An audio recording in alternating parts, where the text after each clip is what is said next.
ಅವ್ರಿಗಂತೂ ಕೆಲವೊಬ್ಬರಿಗೆ ಒಂದು ಚೂರು ಬೇಜಾರಾಗುತ್ತೆ. ಹಿಂಗಂತ ಇದ್ರೆ ಲಿಂಗಾಯತರು, ಬ್ರಾಹ್ಮಣರು ಅಥವಾ ಇನ್ನ ಕೆಲವೊಬ್ರು ಹಿಂದೆ ಬೇಜಾರಾಗ್ತದೆ.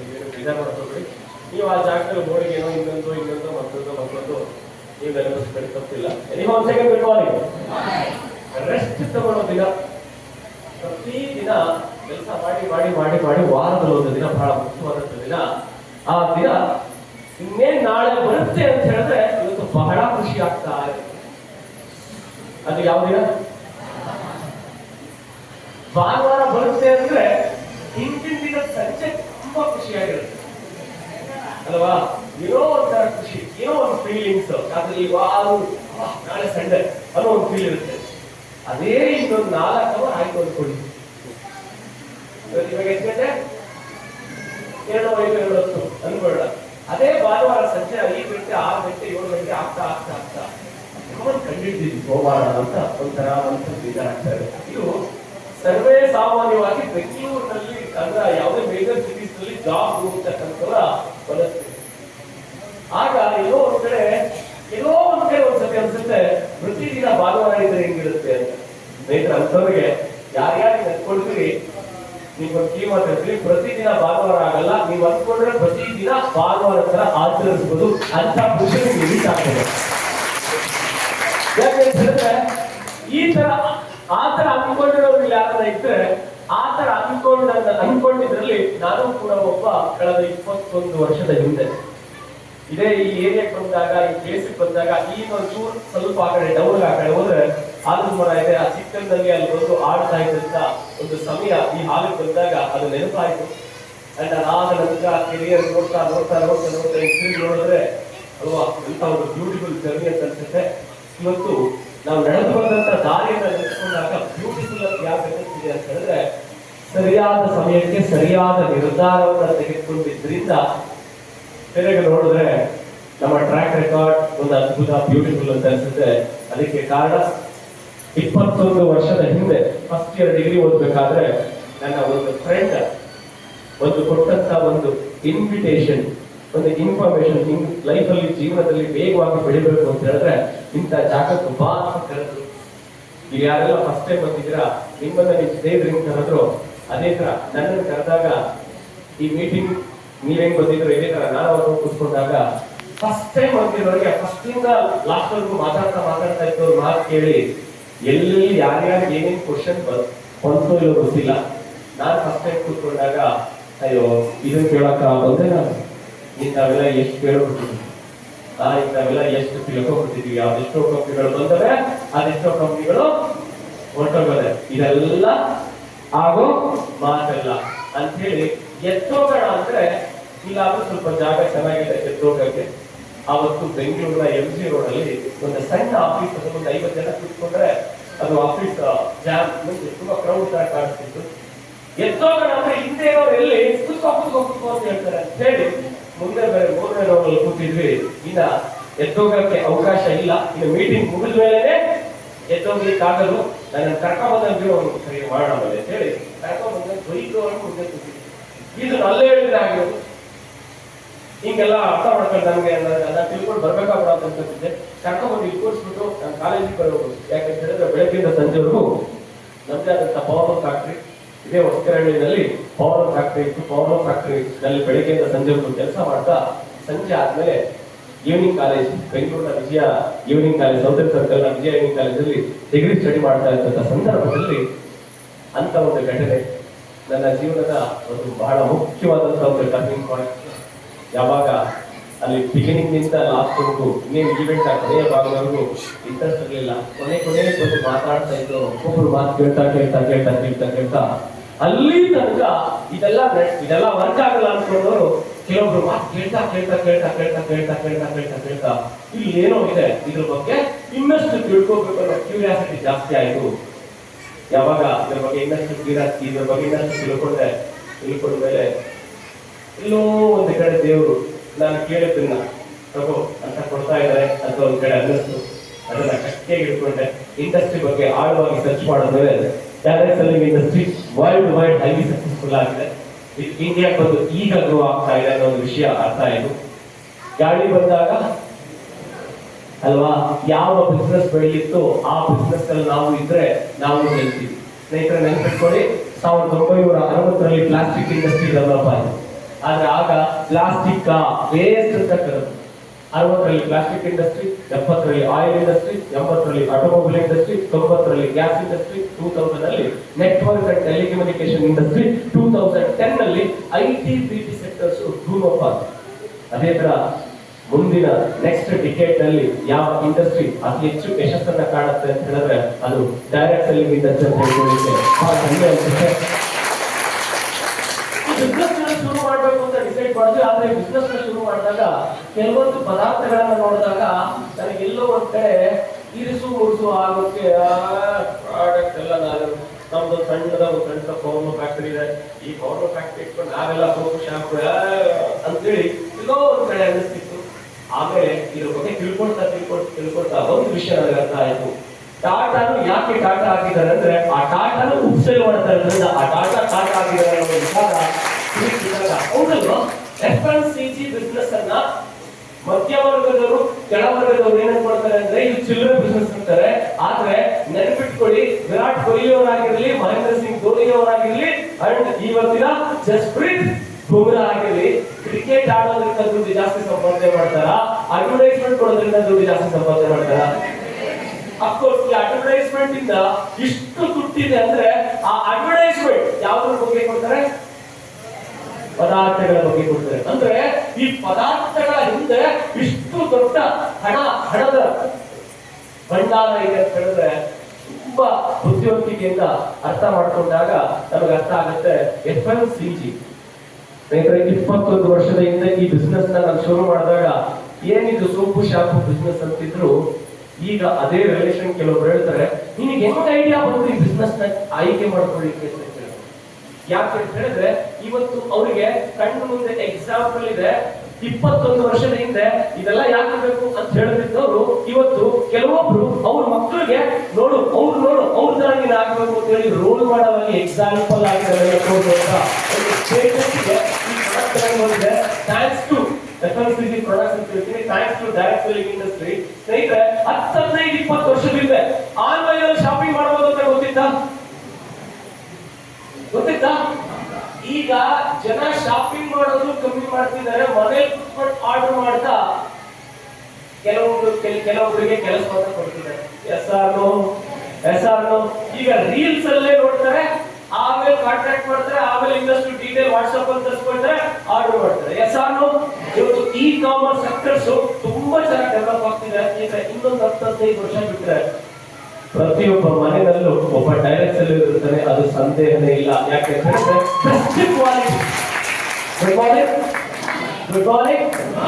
ಇಲ್ಲಿ ಅಡ್ವರ್ಟೈಸ್ಮೆಂಟ್ ಕೊಡ್ತಿಲ್ಲ, ಇಲ್ಲಿ ಯಾರು ಈ ಪ್ರಾಡಕ್ಟ್ ತಗೊಳ್ಳಿ ಅಂತ ಹೇಳ್ತಿಲ್ಲ, ಯಾರು ಈ ಪ್ರಾಡಕ್ಟ್ ಬಳಸಿದಾರೋ, ಯಾರಿಗೆ ಬಳಸಿದ್ರೆ ಇಷ್ಟ ಆಗಿದೋ ಆ ಪ್ರಾಡಕ್ಟ್ ನ ಎಕ್ಸ್ಪ್ಲೈನ್ ಮಾಡ್ತಿದ್ದಾರೆ. ಸೇಲ್ ಮಾಡಕ್ಕೂ ಎಕ್ಸ್ಪೀರಿಯನ್ಸ್ ಅನ್ನ ಶೇರ್ ಮಾಡ್ಕೊಳ್ಳಿಕ್ಕೂ ಒಂದು ದೊಡ್ಡ ವ್ಯತ್ಯಾಸ ಇದೆ. ಇಲ್ಲಿ ಯಾರು ಪ್ರಾಡಕ್ಟ್ ನ ಬಳಕೆ ಮಾಡಿದಾರೋ ಅವ್ರು ಬಂದು ಈ ಪ್ರಾಡಕ್ಟ್ ಬಗ್ಗೆ ಮಾತಾಡೋದು. ಹೌದಾ? ಒಪ್ಕೊಳ್ತೀರಾ? ಸ್ನೇಹಿತರೆ ಇಲ್ಲೊಂದು ಸಣ್ಣ ಒಂದು ಜೋಕ್. ದೊಡ್ಡ ಸೆಲೆಬ್ರಿಟೀಸ್ ಇದು ನನ್ನ ಸೌಂದರ್ಯದ ರಹಸ್ಯ ಅಂತೇಳಿ XYZ ಅನ್ನೋ ಸೋಪ್ ಬಗ್ಗೆ ಮಾತಾಡ್ತಾರೆ. ನೀವು ಕ್ಯಾಶುವಲ್ ಮಾತಾಡ್ಕೊಳ್ಳಲ್ವಾ? ಅವ್ರ ಮನೆ ನಾಯಿ ಇವಾಗ ಅರ್ಥ ಆಯಿತು, ನಾನು ಹೇಳಕ್ಕಾಗಿರೋದು ಅಲ್ವಾ? ನಾನು ಏನ್ ಹೇಳೋದು ನಿಮ್ಗೆ ಅರ್ಥ ಆಗಿರೋದು. ಎಸ್ ಆರ್ ಅಂದ್ರೆ ಅವ್ರು ಕೊಡೋ ಅಡ್ವರ್ಟೈಸ್ಮೆಂಟ್ ಕೊಡೋಂತ ಸೋಪ್ ಅನ್ನ ಅವ್ರ ಮನೆ ನಾಯಿಗೂ ಕೂಡ ಬಳಸಲ್ಲ. ಆದ್ರೆ ಕ್ಲಿಯರ್ ಕಟ್ ಆಗಿ ಹೇಳ್ತಾರೆ ನಮ್ಮ XYZ ಅಂತ. ಆದ್ರೆ ಇಲ್ಲಿ ಈ ಬಿಸ್ನೆಸ್ ನ ಮಾಡಿ ಯಾವನು ಕೂಡ ಎಲ್ಲೂ ಕೂಡ ಈ ಪ್ರಾಡಕ್ಟ್ ಅಡ್ವರ್ಟೈಸ್ಮೆಂಟ್ ಬರೋದಿಲ್ಲ. ನೀನು ಬಳಸು, ನೀನು ಇಷ್ಟ ಆಗಿದ್ದನ್ನ ನೀನೇ ಹೇಳ್ತಾ ಬಾ ಬೇರೆಯವರಿಗೆ, ನೀನೇ ಸೆಲೆಬ್ರಿಟಿ ಆಗು, ಅವ್ರಿಗೆ ಹೋಗೋ ದುಡ್ಡನ್ನ ನೀನೇ ತಗೋ ಅಂತ ಹೇಳಿ ಈ ಇಂಡಸ್ಟ್ರಿ. ಆಗ ಈ ಪ್ರಾಡಕ್ಟ್ ಅಲ್ಲಿ ಇಷ್ಟೆಲ್ಲ ದುಡ್ಡಿದ್ಯಾ ಅಂದ್ರೆ ಏನಿಲ್ಲ ಸರ್, 21 ವರ್ಷದಿಂದ ಈ ಬಿಸ್ನೆಸ್ ನ ಸ್ಟಾರ್ಟ್ ಮಾಡಿದೆ.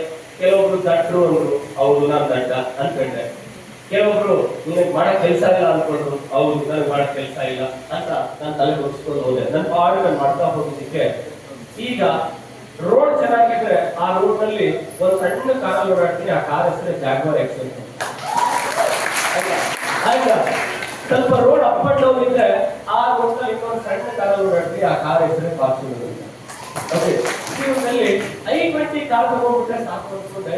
i20 ಕಾರ್ ಆಯ್ತು, ಜಾಗ್ವಾರ್ ಆಯ್ತು, ಜಾಗ್ವಾರ್ ಎಕ್ಸೆಫ್ ಆಯ್ತು, ಅದಾದ್ಮೇಲೆ ಫಾರ್ಚುನರ್ ಆಯ್ತು. ಅಂದ್ರೆ ಈಗ ಕಾರುಗಳು ತಂದೆ ತಿಳ್ಕೊಂಡು ಅವೆಲ್ಲವೂ ಸಿಕ್ತು. ಅದೇ ತರ ಯಾವ ತರ ಜಾಗ್ವಾರ್ ತಗೊಂಡ್ಮೇಲೆ ಯಾವ ತರ ಮನೆ ಇರ್ಬೇಕು ಅನ್ಕೊಂಡು ಆ ತರ ಮನೆ ಇದೆ. ಅಂಡ್ ಒಂದೇ ಮಾತ್ರ ಹೇಳ್ಬೇಕು ಅಂತ ಹೇಳಿದ್ರೆ, ಈಗ ಮನೇಲಿ ಕೂತಿದ್ರು ಇನ್ನೇನು ಹೇಳೋದು ಬೇಡ, ಅರ್ಥ ಆಯ್ತಾ? ಮನೇಲಿ ಕೂತಿದ್ರು ಏನಿಲ್ಲ ಸರ್, ಜಾಸ್ತಿ ಇಲ್ಲ, 5 ಲಕ್ಷ ಮಾಡ್ಕೊಂಡು ಆಯ್ತಾ. ಅಂಡ್ ಡೈರೆಕ್ಟ್ ಸೆಲ್ಲಿಂಗ್ ಇಂಡಸ್ಟ್ರಿ 21 ವರ್ಷದ ಹಿಂದೆ ಝೀರೋ ಇಂದ ಸ್ಟಾರ್ಟ್ ಮಾಡಿದ್ವಿ. ಇವತ್ತು ಕೋಟಿಗಟ್ಟಲೆ ಟ್ಯಾಕ್ಸ್ ಅನ್ನ GST ಮುಖಾಂತರ, ಇನ್ಕಮ್ ಟ್ಯಾಕ್ಸ್ ಮುಖಾಂತರ ಕೋಟಿಗಟ್ಟಲೆ ಟ್ಯಾಕ್ಸ್ ಅನ್ನ ಪೇ ಮಾಡತಕ್ಕಂತ ಒಂದು ಶಕ್ತಿ ಈ ಬಿಸ್ನೆಸ್ ಕೊಟ್ಟಿದೆ. ಇದೇ ಚಂದ್ರಾಲಯದಲ್ಲಿ ಒಂದು ಸಣ್ಣದ ಒಂದು 40-60 ಸೈಟ್ ನಲ್ಲಿ ಒಂದು ಸಣ್ಣದ ಒಂದು 4 ಕೋಟಿ ಖರ್ಚು ಮಾಡಿ ಮನೆ ಕಟ್ಟುವಂತ ಅವಕಾಶಗಳು ಈ ಇಂಡಸ್ಟ್ರಿ ಇಂದ ಆಗಿದೆ ಅಂತ ಹೇಳಿದ್ರೆ ತಪ್ಪಾಗಲಾರದು. ಹಾಗಾಗಿ ಈಗ ರಿಲೇಷನ್ಸ್, ಫ್ರೆಂಡ್ಸ್ ಕೆಲವರು ಎಕ್ಸಾಂಪಲ್ ಆಗಿ ಹೇಳ್ತಾರೆ. ಯಾಕೆ? ಗುಡ್ ಮಾರ್ನಿಂಗ್ ಸ್ನೇಹಿತರೆ, ನೆನ್ಪಿಟ್ಕೊಳ್ಳಿ, 15 ವರ್ಷದಿಂದ, 10 ವರ್ಷದಿಂದ, 15 ವರ್ಷದಿಂದ, 18 ವರ್ಷದಿಂದ, 21 ವರ್ಷದಿಂದ ಇದೇ ಏರಿಯಾದಲ್ಲಿ ಪೇಸ್ಟ್, ಸೋಪು, ಶಾಂಪು ಬ್ಯಾಗ್ ಅಲ್ಲಿ ಇಟ್ಕೊಂಡು ನನ್ನ ಗುರುತು ಪರಿಚಯದವರಿಗೆ ಎಕ್ಸ್ಪ್ಲೈನ್ ಮಾಡಕ್ ಹೋದ್ರೆ, ಇದೇ ಪಕ್ಕದ ಏರಿಯಾ, ರೈಲ್ವೆ ಟ್ರ್ಯಾಕ್ ಪಕ್ಕದ ಏರಿಯಾ ಮಾರುತಿ ನಗರಲ್ಲಿ ಕೆಲವರಿಗೆ ಎಕ್ಸ್ಪ್ಲೈನ್ ಮಾಡಕ್ ಹೋದ್ರೆ, ಇಲ್ಲ ನನ್ನ ಮಗ ಇಲ್ಲ ಇಷ್ಟ ಇಲ್ಲ ಅಂತ ಹೇಳಿ ಕಳಿಸಿದ್ದು ಅಂತ ಎಷ್ಟೋ ಜನ no no no no no ಅಂತ ಇದ್ರು. ಒಂದ್ ಕಡೆ ಬೇಜಾರಾಗುತ್ತೆ, ಇನ್ನೊಂದ್ ಕಡೆ ಬೇಜಾರಾದ್ರೆ ಮಂಜಾ ಸಮಾಧಾನ ಅಂತೇಳಿ ನನ್ನ ಸಮಾಧಾನ ಮಾಡ್ಕೊಂಡು ದೊಡ್ಡದಾಗಿ ಬೆಳಿಬೇಕು ಅಂದ್ರೆ ಈ ತರ ಸುಮಾರು ಜನತೆಯಲ್ಲಿ ನೋ ಅಂತ ಕೇಳಿಸ್ಕೊಳ್ಳೋ ಅರ್ಥ ನಿನ್ಗೆ ಇರ್ಬೇಕು ಅನ್ನೋ ವಿಷಯ ನನಗೆ ಅರ್ಥ ಆಯ್ತು. ಹಾಗಾಗಿ ಅದನ್ನ ಗಟ್ಟಿ ಮನಸ್ಥಿತಿಯಿಂದ, ಆ ಗಟ್ಟಿ ಮನಸ್ಥಿತಿಯಿಂದ ಎಸ್ ಇದೆಲ್ಲ ಬರ್ತಾ ಇದ್ರೆ ದೊಡ್ಡ ಸಕ್ಸಸ್ ಸಿಕ್ಕೇ ಸಿಗುತ್ತೆ ಅಂತ ಹೇಳಿ ಮುಂದೆ ಹೋಗ್ತಾ ಹೊರಟ್ವಿ. ಸ್ನೇಹಿತರೆ, ಈ ಬರೀ ಮಾರುತಿ ನಗರ ಆಗಲಿ, ಗುಲ್ಬರ್ಗಿ ಆಗಲಿ, ಈ ಸರೌಂಡಿಂಗ್ ಹಂಪಿ ನಗರ ಆಗಲಿ, ವಿಜಯನಗರ ಆಗಲಿ, ಇಲ್ಲೆಲ್ಲ ಟೀಮ್ ಮಾಡೋದಕ್ಕಿಂತ ಇವತ್ತು ಕರ್ನಾಟಕ, ಆಂಧ್ರ, ತೆಲಂಗಾಣ, ತಮಿಳುನಾಡು, ಪಾಂಡಿಚೇರಿ ಎಲ್ಲ ನಮ್ಮ ಟೀಮ್ ಸ್ಪ್ರೆಡ್ ಆಗಿದೆ. ಸ್ನೇಹಿತರೆ, ಆವತ್ತು ಇದೇ ಏರಿಯಾ ಇಂದ ಈ ಬಿಸ್ನೆಸ್ ನ ಸ್ಟಾರ್ಟ್ ಮಾಡಿದೆ. ಇವತ್ತು ದಕ್ಷಿಣ ಭಾರತದಾದ್ಯಂತ ನಮ್ಮ ಟೀಮ್ ಡೆವಲಪ್ ಆಗಿದೆ ಅಂತ ಹೇಳ್ಕೊಳ್ಳಿಕ್ಕೆ ಹೆಮ್ಮೆ ಅನ್ಸುತ್ತೆ. ಅದಕ್ಕೆ ನಾವು ಹೇಳೋದು, ಎಲ್ಲಿ ಹುಟ್ಟಿದೀವಿ ಅನ್ನೋದು ಮುಖ್ಯ ಅಲ್ಲ, ಎಲ್ಲಿದೀವಿ ಅನ್ನೋದು ಮುಖ್ಯ ಅಲ್ಲ, ಎಂಥ ಮನೆ ಇದೀವಿ ಅನ್ನೋದು ಮುಖ್ಯ ಅಲ್ಲ, ಎಂಥ ಮನೆ ಇರ್ಬೇಕು ಅನ್ನೋ ಆಲೋಚನೆ ಮಾಡ್ತೀವಲ್ಲ ಅದು ಬಹಳ ಮುಖ್ಯ. ಈಗ ಹೆಂಗಿದೀವಿ ಅನ್ನೋದು ಮುಖ್ಯ ಅಲ್ಲ, ಮುಂದೊಂದು ದಿನ ಹೆಂಗ್ ಆಗ್ತೀವಿ ಅನ್ನೋದು ಬಹಳ ಮುಖ್ಯ ಅಂತ ಒಂದು ದೊಡ್ಡ ಸಂಕಲ್ಪವನ್ನು ಇಟ್ಕೊಂಡು ಹೊರಟ್ವಿ. ಆ ದೊಡ್ಡ ಸಂಕಲ್ಪಕ್ಕೆ ಇವತ್ತು ನಾವು ನಮ್ಮ ಸಕ್ಸಸ್ ತಿಳ್ಕೊಳ್ಳೋದಕ್ಕೆ ಬಹಳ ಖುಷಿ ಆಗುತ್ತೆ. ಒಂದು ಕಾಲ, ಒಂದು 15 ವರ್ಷದ ಹಿಂದೆ ಒಂದು 5-6 ಜನ ಜನ ಸಚಿವ ಆದ್ರೆ ಒಬ್ಬರು ಲೇಡಿ ಸಚಿವ ಆಗ್ತಿದ್ರು. ನೋಡಿ, ನಿನ್ನೆ ತುಮಕೂರಿನಲ್ಲಿ ಮೀಟಿಂಗ್ ನಡೀತು. ಆ ತುಮಕೂರಿನಲ್ಲಿ ಮೀಟಿಂಗ್ ನಲ್ಲಿ 3 ಜನ ಡೈಮಂಡ್ ಡೈರೆಕ್ಟರ್ಸ್ ಇದ್ರೆ ಅದ್ರಲ್ಲಿ 2 ಲೇಡೀಸ್. 3 ಜನ ಹೊಸ ಡೈಮಂಡ್ ಡೈರೆಕ್ಟರ್ಸ್ ಆದ್ರೆ ಅದ್ರಲ್ಲಿ 2 ಲೇಡೀಸ್. ಸ್ನೇಹಿತರೆ, ನಮ್ಮ ಗೃಹಿಣಿಯರ ಬಗ್ಗೆ ಮಾತಾಡಿದಾಗ, ಮಹಿಳೆಯರ ಬಗ್ಗೆ ಮಾತಾಡಿದಾಗ 5,000 ರೂಪಾಯಿ ಪಾಕೆಟ್ ಮನಿ ಬಂದ್ರೆ ಆ ಮನೆ ಅವರೇ ಕಿಂಗ್. ಯಾಕೆ ನಾನು ಗಂಡನ ಹತ್ರ ಅದಕ್ಕೆ ಇದಕ್ಕೆ ಕೇಳೋದು ಬೇಡ, ನನ್ನ ಸಂಪಾದನೆಯಿಂದ ನಾನು ಮನೆ ಸ್ಪೆಂಡ್ ಮಾಡ್ತಿದ್ದೀನಿ ಅಂತ. ನೋಡಿ, ಇವತ್ತು ಒಬ್ಬ diamond director as A house wife ಈ ಬಿಸ್ನೆಸ್ ಅನ್ನ ಸ್ಟಾರ್ಟ್ ಮಾಡಿ 60,000, 70,000, 80,000 ಸಂಪಾದನೆ ಮಾಡ್ತಿದ್ದಾರೆ ಅಂದ್ರೆ ಅವರು ಸರ್ವಾಧಿಕಾರಿ.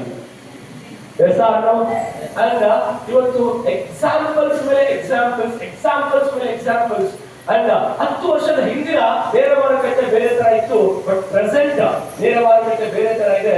ಅಂಡ್ ಅಫ್ಕೋರ್ಸ್ ಇವತ್ತು ಕೂಡ ಒಬ್ಬರು diamond director, not only Tumkur, ಬೆಂಗಳೂರಿನಲ್ಲೂ ಕೂಡ ಇವತ್ತು ಡೈಮಂಡ್ ಡೈರೆಕ್ಟರ್ ಆಗಿ ರೆಕಗ್ನಿಷನ್ ತಗೊಂಡ ನಾಗಮ್ಮ ಮೇಡಮ್ ಅಂಡ್ ಫ್ಯಾಮಿಲಿಗೆ ಒಂದು ಜೋರಾದ ಕಂಗ್ರಾಚುಲೇಷನ್. ನಾಗಮ್ಮ ಮೇಡಮ್ ಅವರ ಮೀಟಾದಲ್ಲಿ ಈ ಕಪಲ್ಸ್ ಥ್ಯಾಂಕ್ ಯು. ನೋಡಿ, ನಮ್ಮ ನಾಗಮ್ಮ ಅವರ ಹಸ್ಬೆಂಡ್ ಸರ್ ಏನ್ ಕೆಲಸ ಮಾಡ್ತೀರಿ? ಇವ್ರ ಜಾಗದಲ್ಲಿ ಇದ್ದಿದ್ರೆ ಏನ್ ಮಾಡ್ತೀರಾ? ಅಲ್ಲ ಆಯ್ತಾ? ಸರಿ, ಬೇಜಾರ್ ಮಾಡ್ಕೊಳ್ಳಿಲ್ಲ ಅಂದ್ರೆ ಸ್ಯಾಲರಿ ಕೇಳ್ಬೋದಾ? 46,000. Thank you sir. ಕೆಲವೊಬ್ರು ಏನ್ ಮಾಡ್ತಾರೆ, 30,000, 40,000, 5,000 ಅಂದ್ರೆ ನಮ್ದು ಗೌರ್ಮೆಂಟ್ ಜಾಬ್ ಅಂತ ಇರ್ತಾರೆ. ಸ್ನೇಹಿತರೆ, ಇವತ್ತು 40,000, 50,000 ಬಂದ್ರೆ ಬೆಂಗಳೂರಲ್ಲಿ 30% ಮನೆ ಕಟ್ಟಿಸಬಹುದು. 40,000 50,000 ಸ್ಯಾಲರಿ ಬಂದ್ರೆ 1 ಕೋಟಿ ಕೊಟ್ಟು ಅದೀಗ 1 ಕೋಟಿ ಸೈಟಿಂಗ್ ಸೇಲ್ ಸಿಗುತ್ತೆ ಸರ್ಟಿಫೈಡ್. ಹೌದಾ? ಸಿಗುತ್ತಾ? ಚಾನ್ಸ್ ಇಲ್ಲ. 1 ಕೋಟಿ ಬೇಕು ಅಂದ್ರೆ ಅಂಬೇಡ್ಕರ್ ಕಾಲೇಜ್ ದಾಟಿ ಹೋಗ್ಬೇಕಾದ್ರೆ ಅಲ್ಲೂ ಇಲ್ವಾ? ಯಾಕಂದ್ರೆ ನಾನು ಬಹಳ ಇದ್ದೀನಿ, ಯಾಕಂದ್ರೆ ರೋಡ್ ಆಗ್ತಿರ್ತೀನಲ್ಲ, ಹಾಗಾಗಿ ಒಂದು ಸೆಕೆಂಡ್ ಗುಡ್ ನೋಡಿ. 1 ಕೋಟಿ ಕೊಟ್ಟು ಸೈಟ್ ತಗೋಬೇಕು, ಅದಕ್ಕೊಂದು 2 ಕೋಟಿ ಖರ್ಚು ಮಾಡಿ ಮನೆ ಕಟ್ಟಬೇಕು. 50,000 ಸ್ಯಾಲರಿ ತಗೊಂಡು 30-40 ಸೈಟಲ್ಲಿ ಮನೆ ಕಟ್ತೀನಿ ಅಂದ್ರೆ ಬೆಳಗಾಗಿ ರಿಟೈರ್ಡ್ ಆಗಿ ಆಯ್ತಾ, ರಿಟೈರ್ಡ್ ಆದ್ರೂ ಆದ್ರ ಲೋನ್ ಕಟ್ಟಲಿಕ್ಕೆ ಒದ್ದಾಡ್ತಾ ಇರ್ತಕ್ಕಂಥ ಪರಿಸ್ಥಿತಿ. ಅದನ್ನ ಬಹಳ ಚೆನ್ನಾಗಿ ಅರ್ಥ ಮಾಡ್ಕೊಂಡು, ಹಾಗಾಗಿ ಹಸ್ಬೆಂಡ್ ಅವ್ರು ಕೆಲಸ ಮಾಡ್ತಿದ್ರೆ ವೈಫ್ ಈ ಬಿಸ್ನೆಸ್ ನಲ್ಲಿ ಪಾರ್ಟ್ ಟೈಮ್ ಅಲ್ಲಿ ನೀನು ಬಿಸ್ನೆಸ್ ಮಾಡೋ ಅಂತ ಹೇಳಿ ಸಪೋರ್ಟ್ ಮಾಡೋದು ಅಂಡ್ ಗ್ರೇಟ್ ಥಿಂಗ್. ಈ ತಿಂಗಳು ಎಷ್ಟಕ್ಕೆ ಬರ್ಬೋದು madam? Nagamma madam super. Last month 20,000 diamond ಆಗುತ್ತೆ. ಕಂಗ್ರಾಚುಲೇಷನ್.